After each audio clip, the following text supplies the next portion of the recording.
Bom dia, pessoal. Vamos lá para o nosso cafezinho de hoje. Maravilhoso cafezinho, né? Recheado com a palavra do nosso Deus. E é muito bom a gente poder estar aqui para podermos louvar a Deus com a sua palavra e saber que Ele é que nos conduz as nossas vidas para a glória dele mesmo. Nós estamos estudando aí o livro de 2 Samuel e em todo o capítulo 11 nós vimos aí a trajetória do pecado da vida de um homem que se deixa levar pela cobiça, como já vimos, né? E já citamos aqui, que transgride a lei de Deus. E nos versos iniciais do capítulo 12, observamos as decisões de Deus toma respeito a este assunto. E apesar de perdoar ali o pecado de Davi, ele decreta várias sentenças para a sua vida, inclusive a morte do filho da cobiça. A partir da parte B, do verso 15, nós vamos observar a sentença de Deus sendo cumprida. Mas temos que entender que isso não ocorre imediatamente, logo após a morte de Urias, pois a criança ainda não havia nascido. Como já vimos anteriormente, apesar da Bíblia não citar, mas temos que entender que passou algum tempo, e até que essa criança nascesse. Observemos o final do verso B, que nos diz assim: E o Senhor feriu a criança que a mulher de Urias dera à luz a Davi, e a criança adoeceu gravemente. Dentro destas informações, nós podemos concluir que passaram no mínimo 9 meses referente à gestação. E o texto ainda nos leva a concluir que foi logo após o seu nascimento. O texto nos diz que a enfermidade foi enviada por Deus na vida da criança, para se cumprir a sua promessa, citada aí no verso 14 que nós estudamos. Como isto, podemos afirmar que Deus ele sempre cumpre as suas promessas. O texto ainda nos afirma que a criança adoeceu gravemente. E no nosso coração nós poderíamos até indagar, Deus não poderia ter matado aquela criança no ventre de sua mãe? Por que deixou ela nascer e ser acometida de uma enfermidade grave? Com certeza, Deus tem poder para todas as coisas, mas Ele aplica este poder de acordo com a sua vontade e no tempo em que achar conveniente. E não cabe a nós aqui ficar indagando sobre a vontade de Deus naquele momento. Basta confiarmos que é a melhor situação que Ele pôde trazer. Mas, ao observarmos o verso 16 e 17, nós podemos a ideia sobre o que representaria a morte daquela criança. Pois vemos citado nestes versos a culpa tomando conta do coração de Davi e a sua entrega total em arrependimento ao Senhor pelo ato que ele cometeu. Diz assim o texto: buscou Davi a Deus pela criança, jejuou Davi e vindo passou a noite prostrado em terra. Então os anciãos da sua casa se achegaram a ele para o levantar da terra, porém ele não quis e não comeu com eles. O texto nos afirma que Davi buscou pela criança. Ele não buscou ali nada para si mesmo, mas creio que Davi ainda buscava tentar mudar a sentença de Deus para a vida daquela criança. O seu coração ele ardia, sabendo que aquela criança não tinha culpa nenhuma do que aconteceu, mas levaria sobre si a culpa do seu pecado.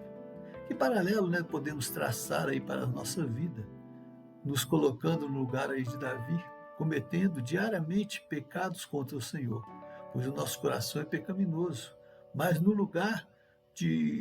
nosso lugar ele não foi entregue uma criança, como no caso de Davi, em sacrifício, mas o próprio Filho de Deus, que fez sacrifício em nosso lugar. E a cada momento em que cometemos algo que não é do agrado do Senhor, Jesus, como diz a palavra dele, ele intercede por nós junto ao Pai, como um advogado.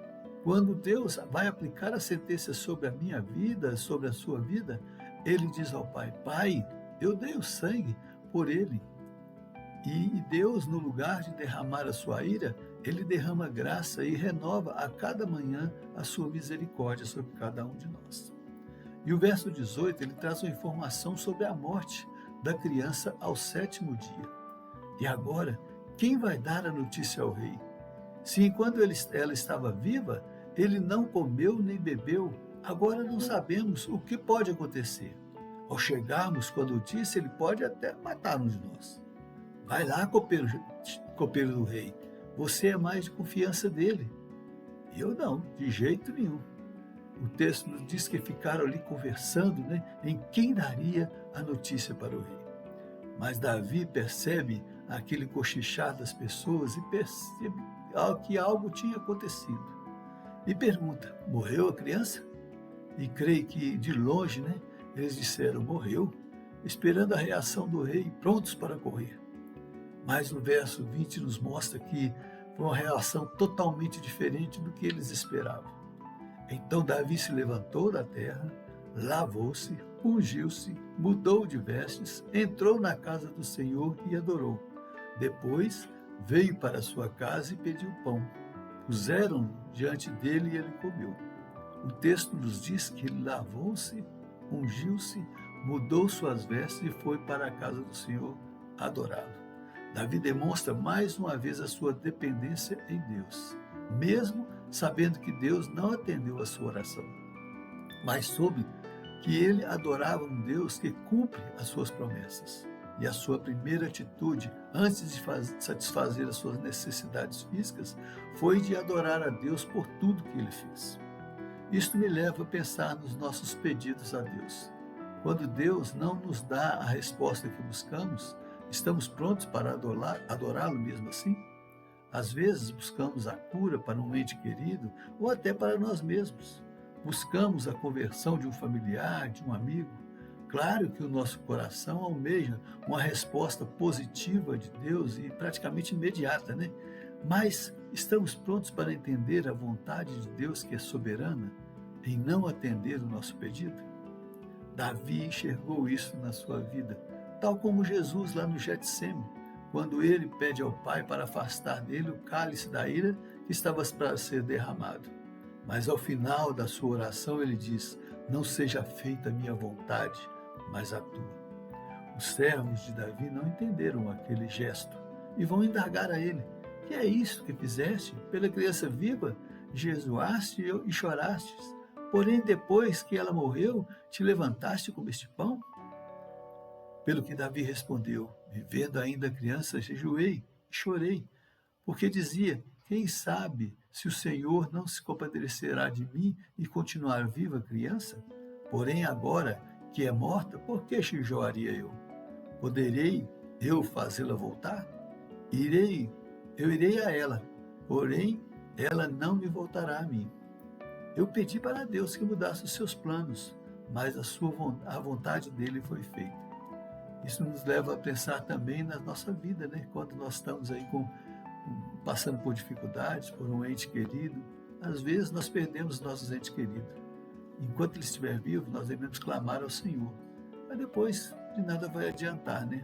Só resta agradecer a Deus pelos momentos que tivemos juntos, né? E pedir a Deus que vai nos abençoar um dia encontrarmos com Ele na glória. Eu pedi para que Deus mudasse os planos, mas ele não foi feito. E nos versos 24 e 25 vemos que Davi consola a Batseba e após um tempo ela dá uma luz a outro filho, que se chamou Salomão. E no verso 24 tem uma afirmação que diz, e o Senhor o amou. Esta é uma informação importante que veremos posteriormente, porque ele será o escolhido para edificar a casa do Senhor no lugar de Davi. Como vimos, Deus sempre cumpre as suas promessas e devemos estar preparados para entendê-la, mesmo que estejam de encontro à nossa vontade.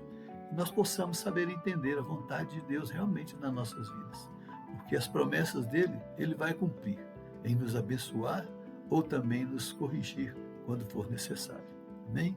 Que Deus nos abençoe, que você tenha uma semana abençoadora junto com seus familiares e vamos tomando aí nosso cafezinho. Olhe mais a palavra, observe se está realmente aquilo que eu te falei. Que Deus possa falar o seu coração através do Santo Espírito. Até domingo que vem, se Deus assim nos permitir. Tchau, pessoal.